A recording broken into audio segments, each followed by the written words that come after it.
The Rebbe's asked a question. What example can you give of the Masach in the realms of Asiya, Yitzira, Bria, and Atzilut? What is the spiritual battle in these spiritual realms? The Rebbe says at the end of the introduction to the Talmud Eser Sfirot, there it's explained more these spiritual realms, and we'll, God willing, learn about this in the morning.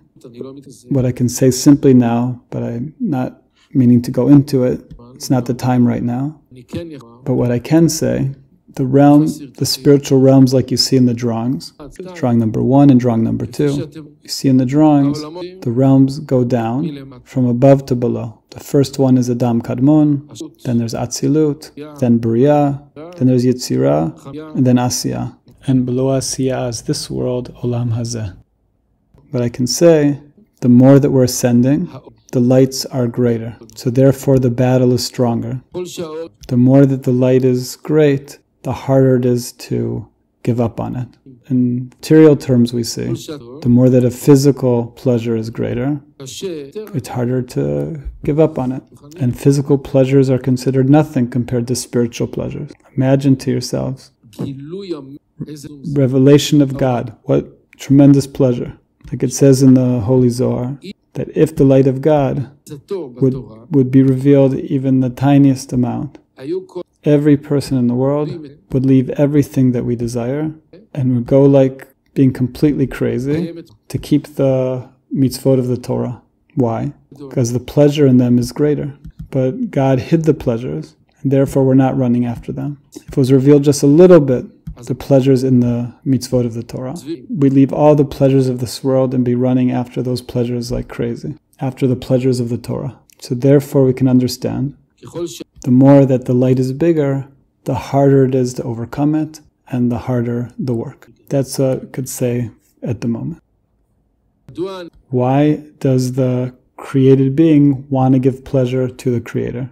Maybe because the created being wants to receive a pleasure from this later on. The Rebbe says maybe. We need to ask ourselves. Each person needs to ask themselves, think about themselves. If we're giving something to someone, think about ourselves. Do we want to receive something in return? If we're hoping to receive something in return, that's called giving in order to receive. And this is not what it's talking about in the spiritual realms. That's in the realms of the Sitra Achra, the other side. The realms of holiness are built on real love. When a person loves someone, then the person wants it to be good for the other person. The person isn't thinking about themselves. I very much hope, that we see we have 110, 120 people participating in this lesson. I hope that every man and woman, at least once in their life, has felt what it is to love. So if a person's felt love, a person can know that when we love, we really want to give goodness to the one we love, without any self-interest. And that's what we're talking about. The Rebbe's asked, what is the measure of returning light? The Rebbe says it's simple. According to the measure of the desire to receive, to the extent to which the light shines, that's the extent to which it needs to be deflected. For example, I'm in a struggle with myself to not dance on the table. I'm making a strong masach, my desire to not get up and dance on the table. Do you want to dance on the table right now? I'm asking you. Is there someone now that wants to get up on the table and dance? Today, on Memorial Day, of course not. So no one has a desire to dance now. If there's no desire, then there's nothing to overcome. If there's a small desire, then we need a little bit of overcoming. A great desire needs a great overcoming. Everything corresponds exactly. It's an exacting science. We'll learn about this as we continue. The Rebbe's asked, why does the returning light receive? Because we said there's no coercion in spirituality. And the created being doesn't want to receive. What do we say suddenly that he receives? This is the question. There's no coercion in spirituality. The created being doesn't want to receive. What's the proof? It deflects the light. Like the guest who doesn't want to receive the meal of the friend. So how is it that afterwards the guest receives the meal? Simple answer. Because the person wants to give pleasure to the host. The Rebbe's asked, where does the Masach come from? And the Rebbe says the Masach comes from the measure of a person's belief, Amunah, the measure of a person's awe of God. The more that a person believes that there always in the presence of God, that the person is in the presence of exalted God, and that if a person's receiving that becomes separated from God, then the person decides not to receive. That's where the Masach comes from. The Rebbe's asked, why doesn't God reveal some of the pleasures in the Torah so all people would be running after these pleasures? Why are the pleasures of the Torah hidden? The answer is, because even the smallest light of the Holy Torah is very big and would have a person put aside all physical pleasures. The physical pleasures in relation to the spiritual, the holy pleasures, is like a little child playing with sand. It's the same thing. A little child playing with sand. God wants, first of all, for us to be working on a basis of faith and not on revealment, because that's good for us. And second of all, wants that first of all, we practice making a masach and returning light on material pleasures, because the material pleasures are very small. So first of all, to practice making masachim and returning light on small material pleasures. If we succeed in this, according to the measure of our success, begin to become revealed to us the light of God in the Torah. If we prove ourselves, we'll become revealed. It's like how this whole world is built, meaning this world is structured in a gradual way. A child doesn't go to second grade until they've proved themselves in first grade. If a person fails in first grade, I'm going to raise them up to second grade. This whole world is structured like this. We have to prove ourselves below, and then we're raised up. And since the divine lights are so big and so precious, so God wants us first to prove ourselves with the small, simple things.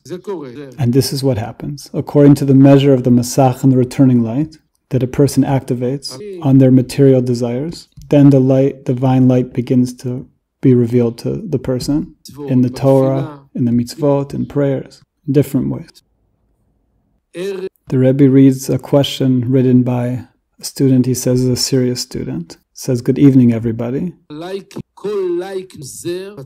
student's telling everybody to hit the like-im on the YouTube, because it will help other people to be interested in seeing the videos and help the teaching of the Rebbe come out in the world. It's going to begin soon, the holiday of Yom Ha'atzmaut, Independence Day, Israeli Independence Day. This day is a very happy day. The Baal Sulam said that he felt an aspect of a holiday on this day.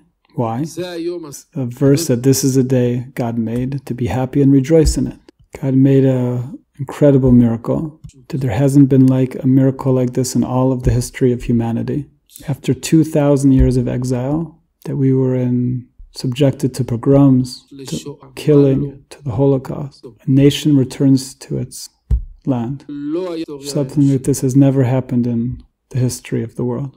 That after 2,000 years, there doesn't remain anything of nations. So, remembrance of all. Can we imagine what is 2,000 years? And this miracle, how God returned the nation of Israel to our land. It's simply an incredible miracle. So it's a very happy day. And we need to give thanks to God on this day.